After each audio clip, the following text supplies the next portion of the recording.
Hello friends, welcome to EarthNique Home. ഇന്നത്തെ നമ്മുടെ video എന്ന് പറയുന്നത് എങ്ങനെ ഫ്രിഡ്ജ് ക്ലീൻ ചെയ്യാം എന്നുള്ളതാണ്. അതിനു മുമ്പ് നിങ്ങൾ എൻ്റെ ചാനൽ ആദ്യമായിട്ടാണ് കാണുന്നതെന്നുണ്ടെങ്കിൽ സബ്സ്ക്രൈബ് ചെയ്യാൻ മറക്കരുത്. അതിൻ്റെ തൊട്ടപ്പുറത്തുള്ള ഒരു ബെല്ലൈക്കൺ ഉണ്ട്, അതും ക്ലിക്ക് ചെയ്യാൻ മറക്കരുത്. മാത്രമേ ഞാൻ ഇനി ഇടുന്ന വീഡിയോസിൻ്റെ നോട്ടിഫിക്കേഷൻസ് കിട്ടുള്ളൂ. അപ്പോൾ ഇതാണ് എൻ്റെ ഫ്രിഡ്ജ്. ഇത് നമുക്കൊന്ന് ക്ലീൻ ചെയ്യാം. ക്ലീൻ ചെയ്യുന്നതിന് തൊട്ട് മുൻപ് ആദ്യം ചെയ്യേണ്ടത് പവർ ഓഫ് ചെയ്യുക എന്നുള്ളത് വളരെ ഇമ്പോർട്ടൻ്റ് ആയിട്ടുള്ള കാര്യമാണ്. ക്ലീൻ ചെയ്യുന്നതിന് വേണ്ടിയിട്ട് ഞാൻ ഇവിടെ എടുത്തിരിക്കുന്നത് ബേക്കിംഗ് സോഡ, അതുപോലെ തന്നെ ഒരു micro fibre cloth, soap solution, ഇത്രയൊക്കെയാണ്. ആദ്യം തന്നെ ചെയ്യേണ്ടത് ഫ്രിഡ്ജിനകത്തുള്ള എല്ലാ പുറത്തേക്ക് എടുത്തു മാറ്റുക എന്നുള്ളതാണ്. എന്നിട്ട് നോക്കുക ഏതെങ്കിലും സാധനങ്ങളൊക്കെ കേടായിട്ടുണ്ടോ, അങ്ങനത്തെ കാര്യങ്ങളൊക്കെ ഉണ്ടെങ്കിൽ അതെല്ലാം എടുത്ത് കളയുക. എന്നിട്ട് വേണം നമ്മൾ ഫ്രിഡ്ജ് ക്ലീൻ ചെയ്തിട്ട് ഈ സാധനങ്ങളെല്ലാം റീസ്റ്റോക്ക് ചെയ്യാനായിട്ട്. ഏറ്റവും അവസാനമാണ് ഞാൻ ഫ്രീസർ ക്ലീൻ ചെയ്യുന്നത്. അത്രയും നേരം കൂടെ ഫ്രീസറിലുള്ള സാധനം തണുപ്പിലിരിക്കില്ല, അതിന് വേണ്ടിയിട്ടാണ്.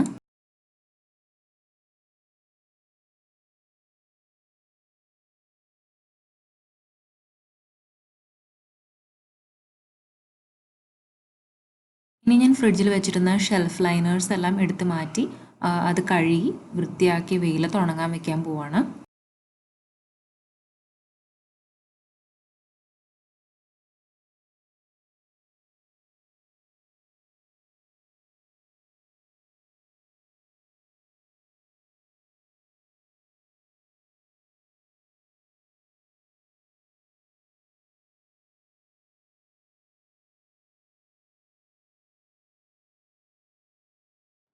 ഇനി ഫ്രിഡ്ജിൽ വല്ല ബാഡ് സ്മെൽ ഉണ്ടെന്നുണ്ടെങ്കിൽ നമുക്ക് ബേക്കിംഗ് സോഡ ഈ ട്രേയുടെ മുകളിൽ വെതറി കൊടുത്തു കഴിഞ്ഞിട്ടുണ്ടെങ്കിൽ നല്ല രീതിയിൽ ആ ഒരു ബാഡ് സ്മെല്ലെല്ലാം പോയി കിട്ടും. ഒരു 20 മിനിറ്റോളം ബേക്കിംഗ് സോഡ ഇതുപോലെ വെക്കാം. ബേക്കിംഗ് സോഡ വെതറിയത് 20 മിനിറ്റോളം അവിടെ ഇരിക്കുന്ന നേരം കൊണ്ട് ഞാൻ ട്രേകളെല്ലാം എടുത്ത് കഴുകി വെയിലത്ത് ഉണക്കാൻ വെക്കുകയാണ്. ഒരുപാട് വെയിലത്തോട്ട് വെക്കേണ്ട, ജസ്റ്റ് കുറച്ച് തണലുള്ളിടത്ത് മാറ്റി വെച്ചാൽ മതി.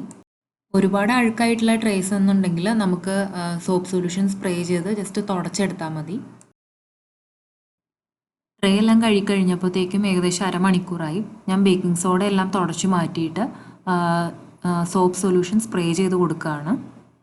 എന്നിട്ട് ഈ സോപ്പ് സൊല്യൂഷൻ നല്ല രീതിയിൽ ഈ അഴുക്കൊക്കെ എവിടെയെങ്കിലും ഉണ്ടെങ്കിൽ ആ ഭാഗത്തായിട്ട് സ്പ്രേ ചെയ്ത് കൊടുക്കാം. ഇപ്പോൾ ഞാൻ മാസത്തിൽ ഒരു പ്രാവശ്യമാണ് ഫ്രിഡ്ജ് ക്ലീൻ ചെയ്യാറുള്ളത്. അതുകൊണ്ട് എൻ്റെ ഫ്രിഡ്ജിൽ അധികം അഴുക്കില്ല. അല്ലാന്നുണ്ടെങ്കിൽ നിങ്ങൾക്ക് ഈ ട്രേയും ഷെൽഫുകളെല്ലാം ഊരി കഴുകണം.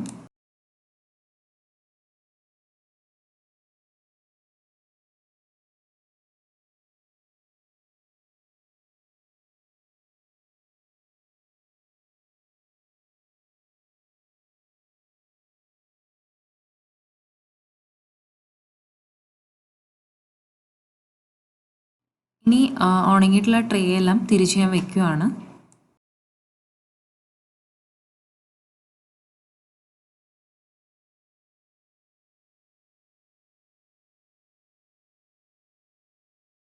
ഇനി ഞാൻ ഫ്രിഡ്ജിൻ്റെ ഡോറിൻ്റെ സെക്ഷൻ ക്ലീൻ ചെയ്യാണ്.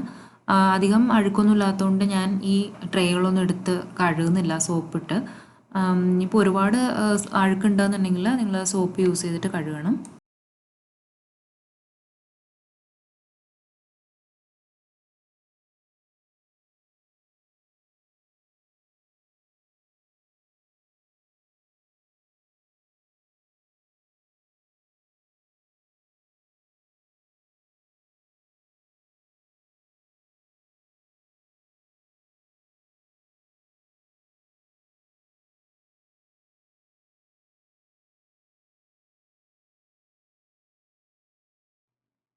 ഫ്രിഡ്ജ് കംപ്ലീറ്റ് ക്ലീൻ ചെയ്ത് കഴിഞ്ഞു.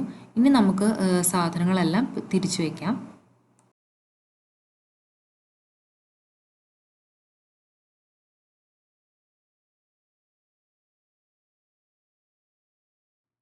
വെജിറ്റബിൾ ട്രേയിൽ ഒരു ന്യൂസ് പേപ്പർ ഇട്ടിട്ടുണ്ട്. എന്നിട്ടാണ് ഞാൻ പച്ചക്കറികളെല്ലാം അറേഞ്ച് ചെയ്ത് വെക്കുന്നത്.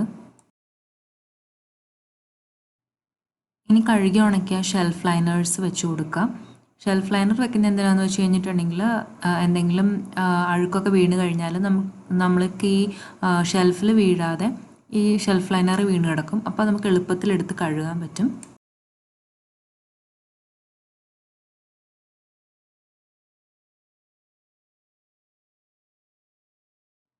ഇനി ഫ്രീസർ സെക്ഷൻ ക്ലീൻ ചെയ്ത് തുടങ്ങാം.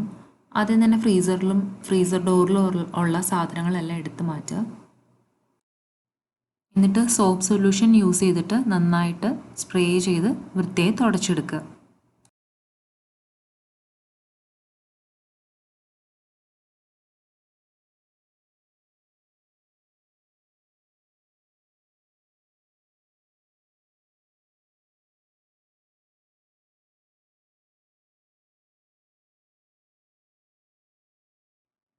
ഫ്രീസർ സെക്ഷൻ ക്ലീൻ ചെയ്ത് കഴിഞ്ഞു. ഇനി നമുക്ക് സാധനങ്ങൾ സ്റ്റോർ ചെയ്ത് വെക്കാവുന്നതാണ്.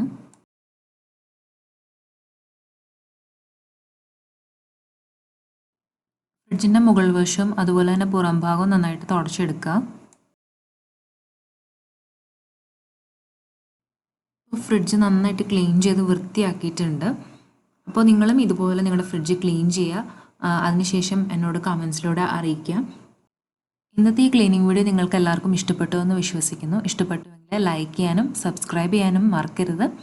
ഇനി നല്ലൊരു വീഡിയോയുമായി വീണ്ടും കാണാം. അതുവരേക്കും ബൈ.